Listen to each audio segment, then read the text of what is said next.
Siapa gadis Goa yang dilamar caleg dengan mahar fantastis 2 miliar rupiah? Bakal akad di Mekah masih kuliah.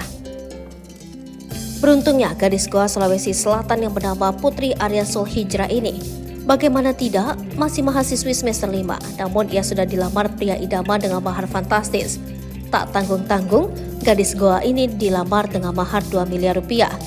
Siapakah sosok Putri Aryan Sulhijrah, gadis Goa yang dilamar caleg? Selain uang panai 2 miliar rupiah, wanita itu juga dilamar dengan satu setel emas dan berlian, maharnya 88 real, sebidang tanah 5.000 meter dan seperangkat alat sholat.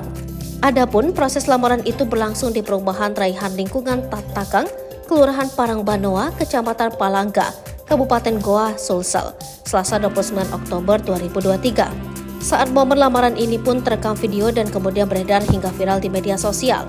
Wanita asal Goa ini ternyata dilamar anak anggota DPRD sontak menjadi sorotan.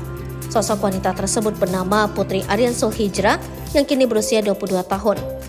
Putri Aryan adalah anak pertama dari 4 bersaudara pasangan Haji Haryanto Deginai dengan Hajra Degingasi.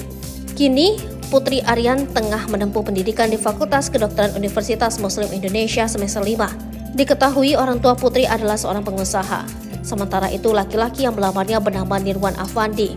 Nirwan dan Putri rencananya akan melaksanakan akad nikah di Baitullah Mekah. Pengusaha properti ini mengaku pihaknya baik dari keluarga laki-laki dan perempuan belum menentukan tanggal akad dan resepsinya.